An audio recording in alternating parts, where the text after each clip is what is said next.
Good morning, my dear students.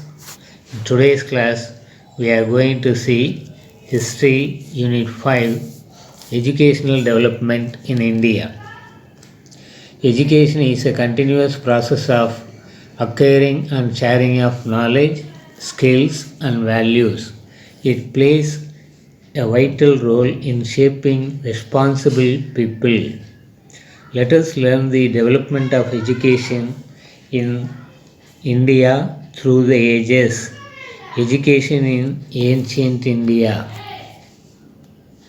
The concept of education might have originated from the Vedas. The literal meaning, the Sanskrit word Veda is knowledge, and the word derived from the word Vid, which means to know. Our ancient education system evolved over many centuries and focused on the holistic development of the individual by taking care of both the innate and latent capacities. Sources of learning. You must have heard the names of Panini, Aryabhatta, Katyayana, and Patanjali. Their writings and the medical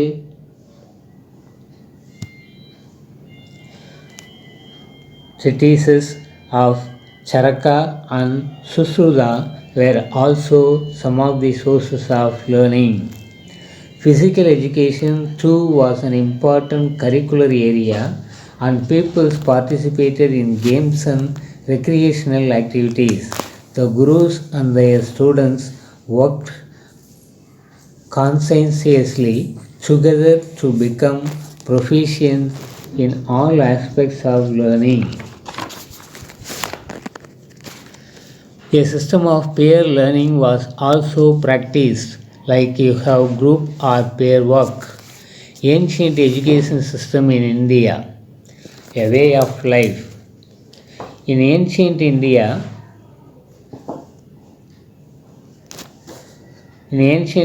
both formal and informal education existed. There were people in homes, villages, and temples who guided young children in imbibing pious ways of life. Temples played a vital role in imparting education and served the centers of learning. Students went to viharas and universities for higher studies.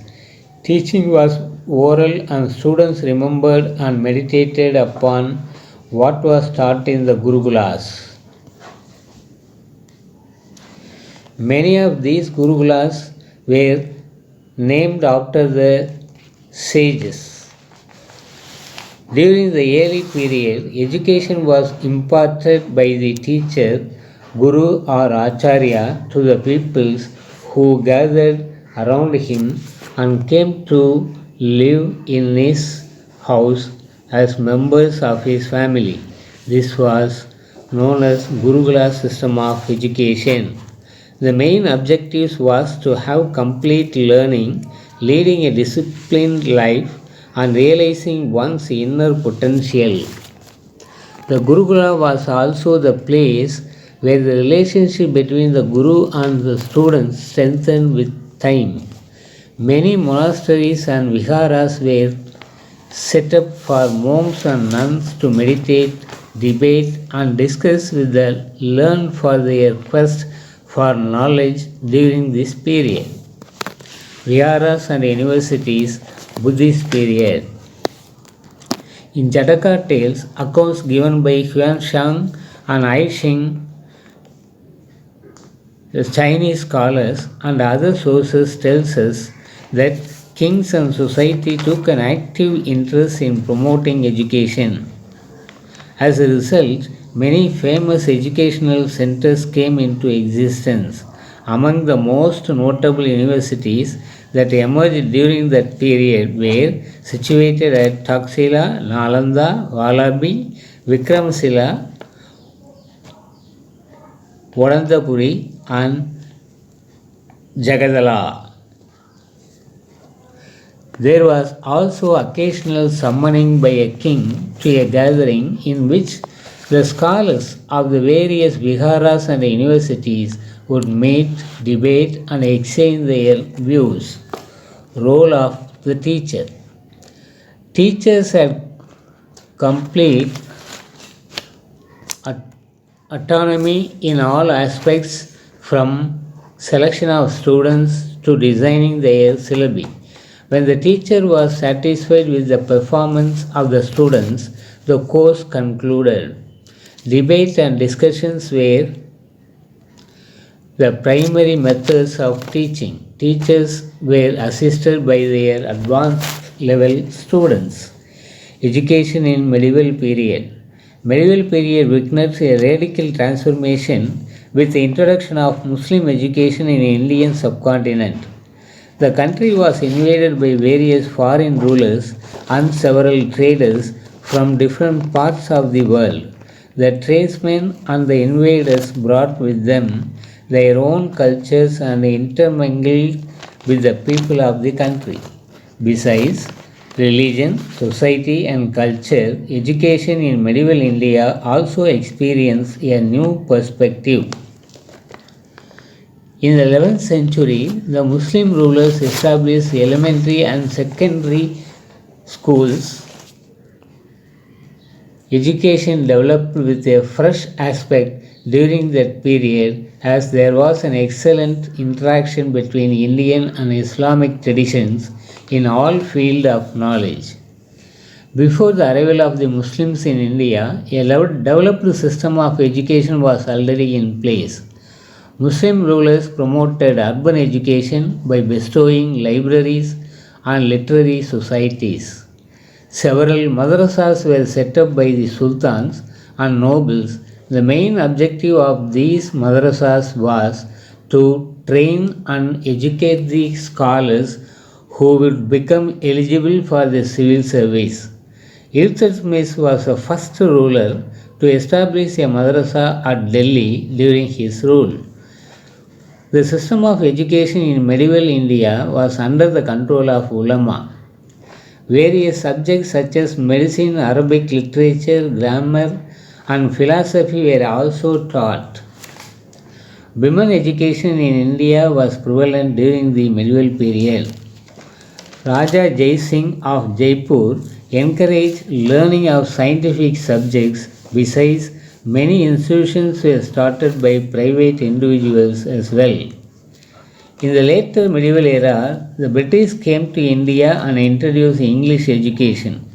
With the coming of the European missionaries, Western education made firm advances in the country. Modern system of education. The beginning of the modern system of Indian education can be traced to the efforts of the Christian missionaries who arrived in India in the wake of European occupation. Role of Christian missionaries. Europeans came to India for trade and established trading companies. They acquired lands and constructed fortresses. Later, they wanted to spread their culture and religion among Indians. They started educational institutions. The Portuguese were the first Europeans who started modern system of education in India. Francis Xavier, a Jesuit, started a university at Cochin. They started many primary schools. The first college offering degrees on a completion of a course was started in Goa in 1575 when Christianity, logic, grammar, and music were taught. In 1812, Dr. C.S. John established 20 free reading schools in Tranquebar, today's Tarangambadi. Followed by the Portuguese, the French opened their institutions for all the Indians where education was imparted by Indian teachers through local languages. Two German bishops named Ziegenbalg and Pluscham started schools and training college for teachers in Travancore. After the arrival of the English East India Company in 1600 AD, institutions were established for imparting instructions in English. Gradually, Sanskrit colleges were opened in Madras and Banaras. The first bishop of Calcutta, the Reverend Dr. Middleton, started a missionary college at Calcutta, which became famous as the Bishop's College. Missionaries made a good deal of attempt for the propagation of education in India. Due to their efforts, many institutions were established. These institutions imparted Western education as well as Indian education. That's all for today's class, my dears. The rest of the lesson will be taught in the next forthcoming online class. Thank you, my dears. Thank you.